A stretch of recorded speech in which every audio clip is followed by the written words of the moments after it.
All right, guys. So this recording I'm doing because we missed our small group time together yesterday where we would have had a chance to do some practice questions before you did the retake of the USA Test Prep quiz from last week. So since we didn't have our small group time together and we were unable to go through some of those practice questions, I want to actually take a few minutes to go through the actual formative from last week. We're going to look at the questions together. I'm going to talk through a couple of answer choices that we can eliminate right away. And then just make sure that we're really looking at the question, what the question is asking.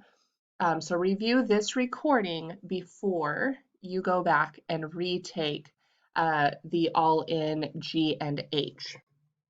So this is the actual test that you took last week. You had this passage by Edgar Allan Poe with 2 questions, and then there was another passage about the Native American Cherokee tribe, I believe, that has 3 questions. So let's look at these questions. And question number 1 says, which sentence best summarizes the entire first paragraph? So one of the things we have to pay attention to is the wording in the question. Which sentence best summarizes? This tells me right away that there may be a couple of answers that sound right, but I'm looking for the sentence that best summarizes. Also, the word summarizes means I'm looking for a recap or a summary, and I'm also looking at paragraph 1, the first paragraph.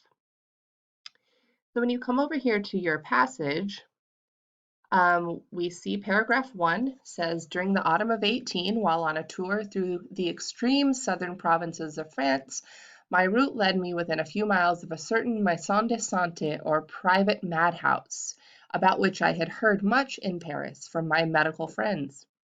As I had never visited a place of the kind, I thought the opportunity too good to be lost, and so proposed to my traveling companion, a gentleman with whom I had made casual acquaintance a few days before, that we should turn aside for an hour or so and look through the establishment. To this he objected, pleading haste in the first place, and in the second, a very usual horror at the sight of a lunatic. He begged me, however, not to let any mere courtesy towards himself interfere with the gratification of my curiosity, and said that he would ride on leisurely so that I might overtake him during the day, or, at all events, during the next. As he bade me good bye, I bethought me that there might be some difficulty in obtaining access to the premises, and mentioned my fears on this point. He replied that, in fact, unless I had personal knowledge of the superintendent, Monsieur Maillard, or some credential in the way of a letter, a difficulty might be found to exist, as the regulations of these private madhouses were more rigid than the public hospital laws. For himself, he added, he had, some years since, made the acquaintance of Maillard, and would so far assist me as to ride up to the door and introduce me, although his feelings on the subject of lunacy would not permit his entering the house. So we're looking for the sentence that summarizes this first paragraph the best. So question choice A says the narrator is on his way to a private madhouse to be examined, and his companion wishes that he himself did not have to take his friend there. This is just completely false. This is not what's happening. The narrator is not, in fact, going to a madhouse to be examined. He's on a tour in this part of France, and he just wants to go visit this madhouse because he's curious. So right away, we can eliminate that answer choice. Answer choice B, the traveling companion would like to visit his good friend, Monsieur Maillard, but is in too big a hurry. So he sends his mate, the narrator, in his place. Again, there's nothing in the text to support that that's what's happening. In fact, he doesn't want to go at all. He's creeped out by the place. But because he does know the supervisor there, he agrees to at least introduce his friend so that he can get in. but nothing about this answer choice is correct. That's not supported in the text, so we can eliminate that as well.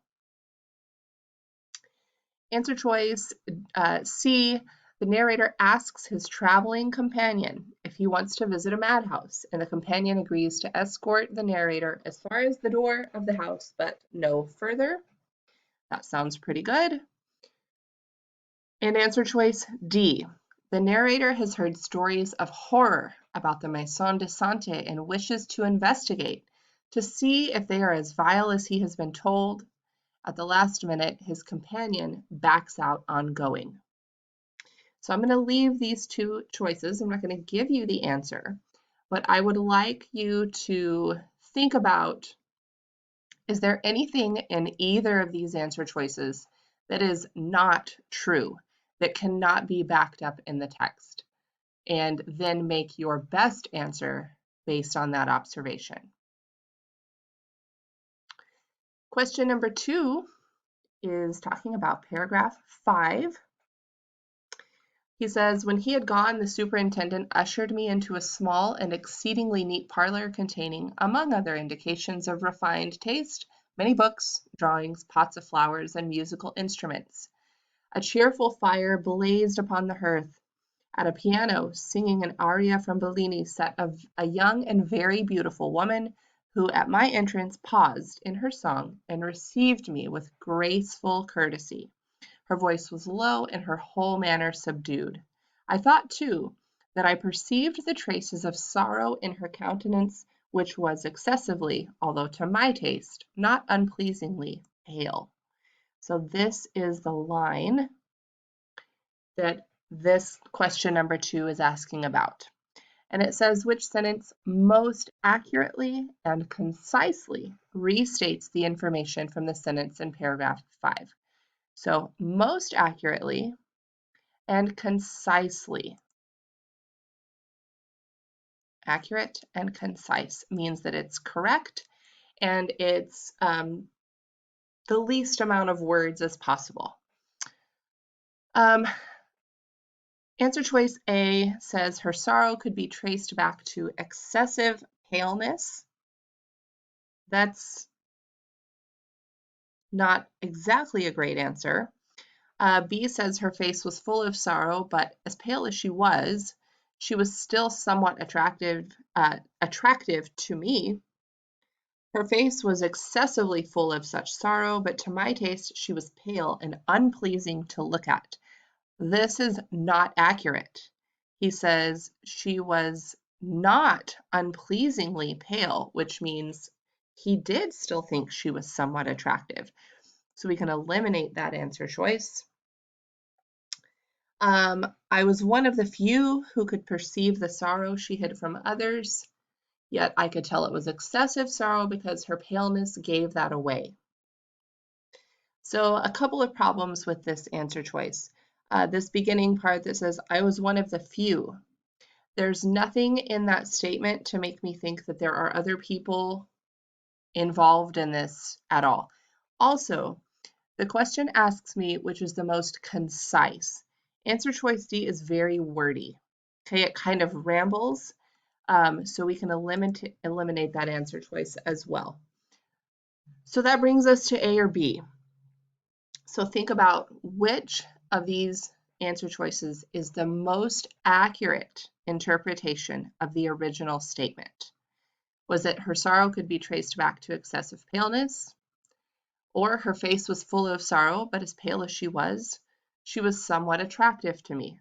Which one of those is most accurate to the original statement? And then you'll choose your best answer from there. The last 3 questions come from this Cherokee Indian ancestry document from the U.S. Department of the Interior. And we have 3 questions here. And most of these questions, you don't necessarily have to know what's going on in the passage. It's really just asking more about where you would find information. So question 3 says, which research source would provide the most information about the Trail of Tears? So we know the Trail of Tears was something that happened in the Native American community. So what would be the best source to find information about that? Would it be a British history textbook? Probably not, because there's nothing about Native Americans in the British history textbook. So right away I can eliminate that.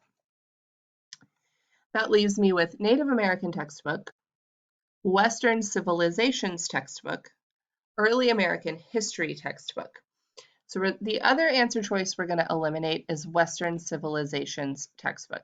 We're going to eliminate that because that's a pretty broad subject, and we're looking for a very specific bit of information about the Trail of Tears.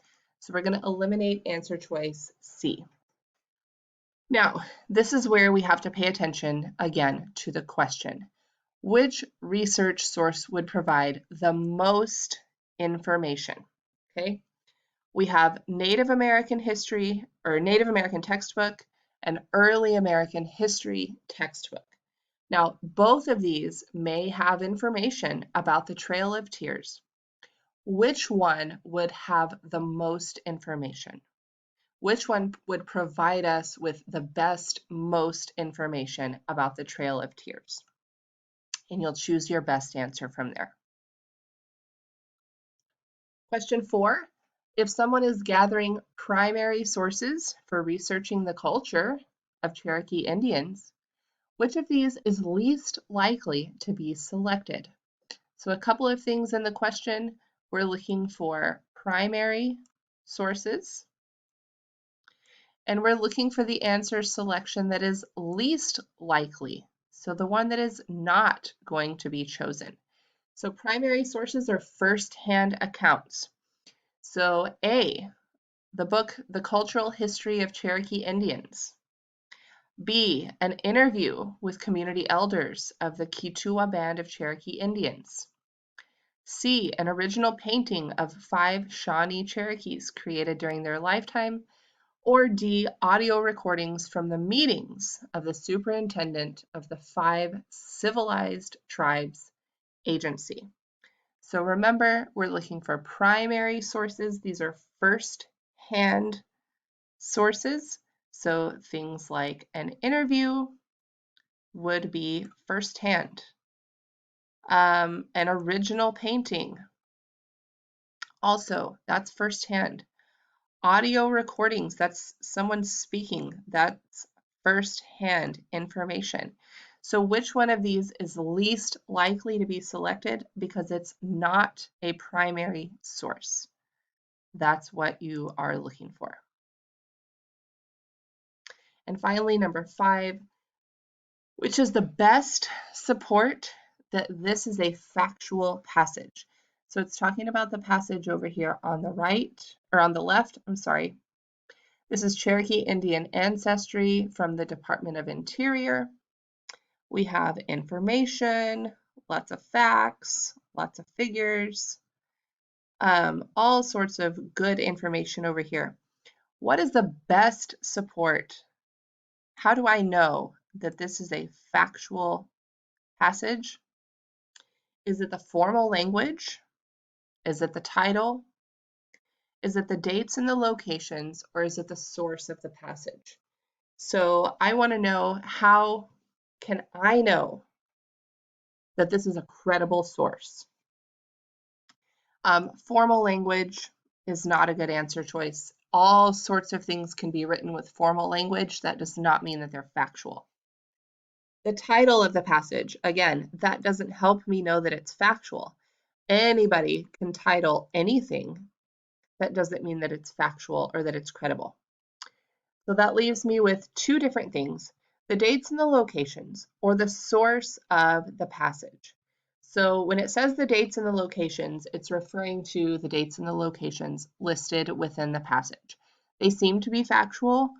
However, that's, again, something that you have to keep in mind. Who wrote the passage? Where did it come from? How do I know that those dates and locations are factual? And then the last choice is the source of the passage. It's talking about, where did this passage come from? And we look down here at the citation of the passage, and it's from the U.S. Department of Interior. So this is a government document.